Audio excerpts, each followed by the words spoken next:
Hi and welcome back to the channel. In this video I'm going to be doing the long awaited Jadon Sancho video. I planned on doing it during the week, but I just didn't find the time, it's very busy. And I finally decided, I'm going to do it on Friday when things are a bit calm. But then yesterday, just before I decided to do the video as planned, I went on Twitter, just to see what was going on, latest news, in Man United. And then I saw that,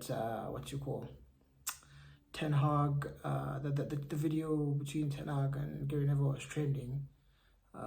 So I decided, let me watch the video and then react to that instead and push this back. So I basically chose to watch that video with Ten Hag and Neville, which, to be honest, I thought was a load of nonsense, But I watched that video and then reacted to it. So today, it's just been a bad day. I woke up feeling very sick. I've got the flu, and to be honest, this flu has had me by the proverbial balls. But anyways, we move, and I'm finally doing the video now. So yeah, man, let's get started. When it comes to Jadon Sancho, I believe we all saw the masterclass he put on Wednesday nights against PSG in the Champions League semi-finals. This is a player who, I remember when I watched that game, and throughout the game, I just kept on thinking to myself, this is the Jadon Sancho that we signed from Dortmund, Because I remember when we signed Sancho from Dortmund, I was gassed, bro. I was so excited. The only other time I can say I was proper excited, maybe even more excited than the Sancho signing, was with the Pogba signing. That for me personally was my favorite player for at Man United. After Ronaldo, the first Ronaldo, not the older one.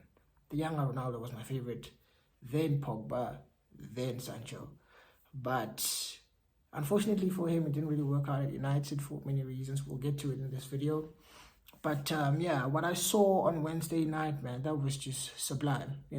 That was the Sancho that we signed from Dortmund. The Sancho who was not afraid to take on his man, dribble past him, beat him. If you need to beat him again, beat him again. If you need to beat him again a third time. But that was, creating chances for fun. This is the Champions League semi-final against PSG. And Jadon Sancho was comfortably, and I mean comfortably, the best player on the pitch. I don't know how UEFA came to the conclusion that Mats Hummels was man of the match. Don't get me wrong, he was solid at the back, but Jadon controlled the game. He was the star of the show. In a game in which Kylian Mbappe was there, he outplayed him. He was better than him throughout the 90 minutes. Now, granted, it's just the first leg, but I thought Jadon was absolutely superb. 12 dribbles completed. I think that's a new record for the most dribbles completed in a semi-final in the knockout stages of the Champions League. I think the other ones were by Neymar, and Neymar holds most of those records. But anyways, Jadon was sublime, How Jadon left that game without an assist, at least minimum, is a mystery to me. I don't know how. I remember he created a proper chance for Brandt in the first half, which he missed. He created a chance for Fulkrug in the first half. He also blazed over the bar. He created another chance for Julian Brandt in the second half, which he missed again. And look, Jadon could have easily left that game with about 2 or 3 assists. He was that good. It wasn't just about him completing his dribbles or destroying, what's his name, Nuno Mendes, which he did destroy him, by the way. He smoked him, beat him every time he took him on. He was dominating him. It was proper, man. The dribbles, the flair, and he had that arrogance about him, which in a good way. He had the arrogance, he had the confidence, he had the flair about him. It was very, very exciting to watch as a United fan. Now, to be fair, he hasn't really done that in a Man United shirt. He hasn't really done that in a Man United shirt. But another thing which I did notice was Sancho was playing in his favorite position, the right wing. That's the position in which when Man United signed Jadon Sancho, we said we're signing him to solve our right wing problem because we hadn't had a good right wing problem, a solution or player for a very long time. In fact, I think the last time we had an actual consistent right winger was Valencia. And even he wasn't that good. He was all right. He was a steady Eddie. He was captain hard worker, but he wasn't like world class or anything like that. So when we signed Sancho, I thought we were signing him for the right wing position, but somehow at United we always played him on the left wing. I think he had said it's his favorite position or something like that in the past, but if we're being honest, excuse me, I did say I'm ill. Even if he feels his best position is on the left wing, I'd like to think I disagree. I think he's better playing on the right. I know maybe he's got better stats on the left, but personally for me, what I feel Man United need right now is a proper right winger. So if you take that Jadon Sancho, who we saw against PSG, and you put him in Man United's right wing, I think he'd do well.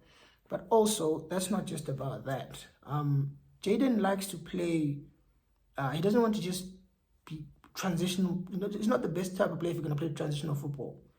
You know, he wants to play in a possession-based team, which keep the ball, you know, keep pass and move, play. And another thing, he needs to play with players with high IQ, guys with like this young man, what's his name?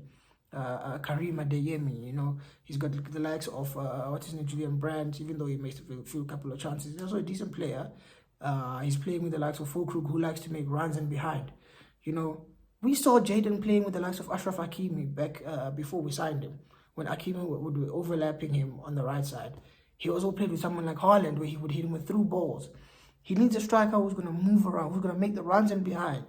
He needs to play with players with high IQ. But at Man United, he's stuck playing with the likes of Marcus Rashford, who still plays like he did when he first broke into the team when he was 18. And I think, how old is Rashford now? 26, 27? But he still plays like an 18-year-old kid.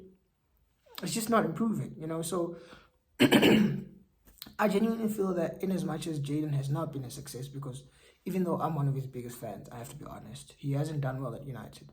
He honestly hasn't. He hasn't done well under Ole. He hasn't done well under Ralph. In fact, no, to be fair, under Ralph, he was decent. But he hasn't done well under Ten Hag. Now, I get that Ten Hag gave him 3 months off when he first joined Man United. I get it. But the fallout they had with Jadon for me was very unnecessary. I mean, we've literally got Ten Hag, who came out after the Arsenal game. I don't know if it was frustration or what, but he was asked which Sancho was, because Sancho wasn't involved in the matchday squad that day. He basically said that Sancho had been training well throughout the week, hence he was not part of the squad. Now, Jadon then came out and responded on Twitter and said people basically shouldn't believe the lies about him. He's been made to look like a scapegoat, which I understood, because I remember I was like, what the hell is Ten Hag doing? How do you come out in a press conference and say that one of the players has not played well? And at the time, rumors were Jadon and Ten Hag had basically had a fallout with regards to Jadon's playing time. Now, Jadon was feeling that he deserved a lot more game time than Anthony. At the time, Anthony was just playing week in, week out, and to be honest, Anthony was horrendous. He was dropping stinker after stinker after stinker after stinker. But guess what? Ten Hag wouldn't replace him. And even if he did replace him, he'd probably replace him for Sancho in the 85th minute or the 80th minute. So Sancho was getting frustrated to say, but this guy keeps on playing rubbish, but yet he keeps on getting picked. Well, some of us do well in training, but we're meant to only get like 5, 10 minutes or 15 minutes in the game. How are we supposed to prove ourselves? You know, so I understood why Jadon was frustrated. And what then happened was disgusting. What then followed the response from Jadon was frustrated, was disgusting from Ten Hag, because the reports were saying that Jadon Sancho was apparently even banned. He was removed from the first team training and was meant to train with the kids.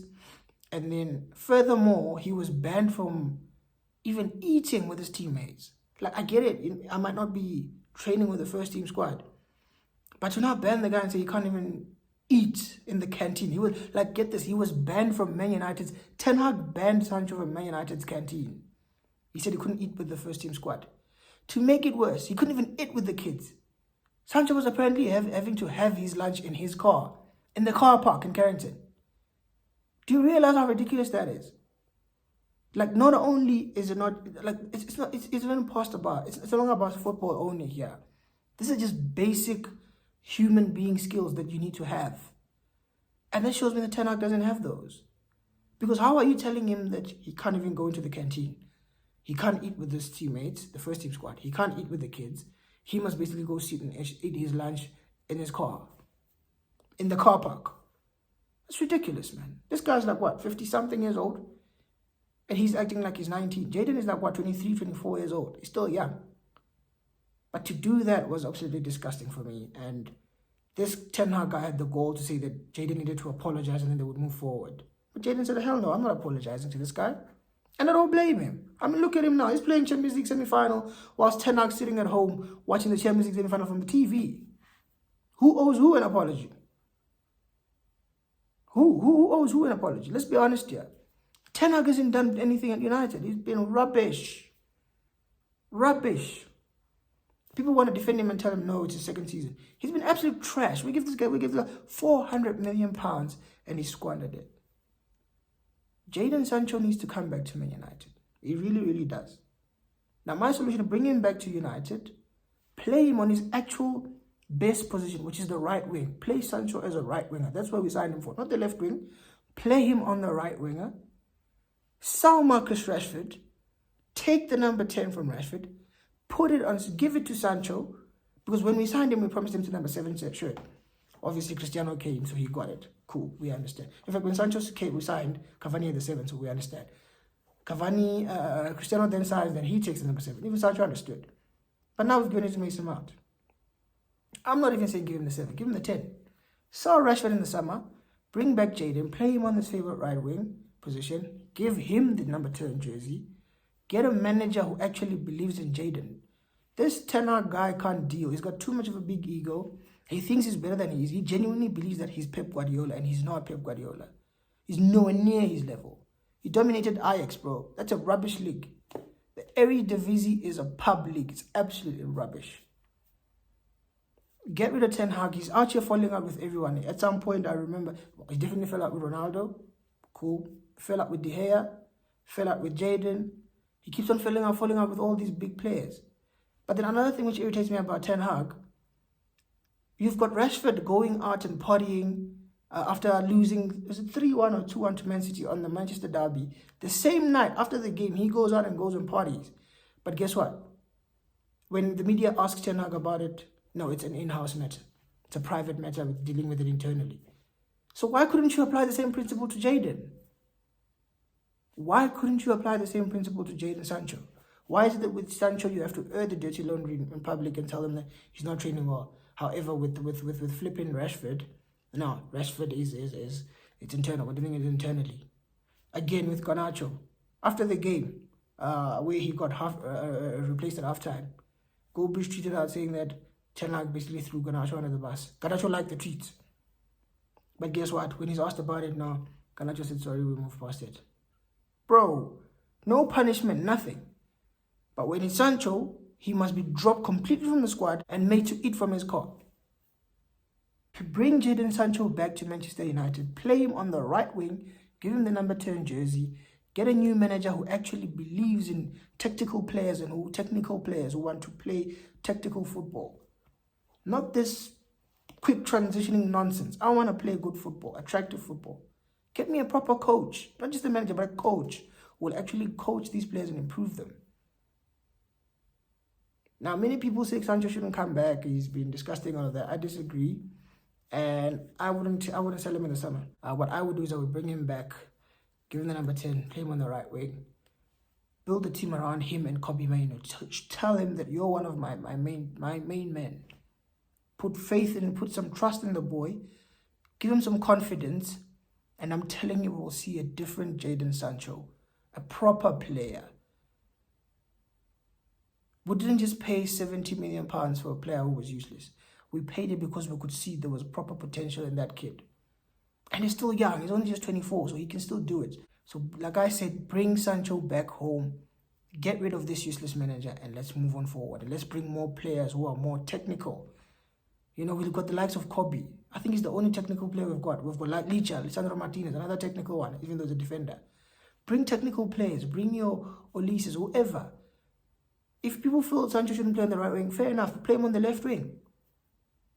If you're going to go get an Olise, play him on the right wing, play Sancho on the left, it's full. Now, I'm fine by that. I'm fine with that. But bring Jadon Sancho back home. Anyways, those are my thoughts on Jadon Sancho.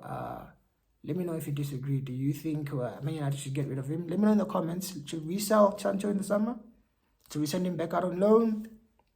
If we're selling him, how much should we sell him for? Or do you think we should bring him back and give him the number 10 or the number 7? What are your thoughts? Let me know in the comments below. Like the video, share the video, and remember to subscribe to the channel. And I will see you guys soon.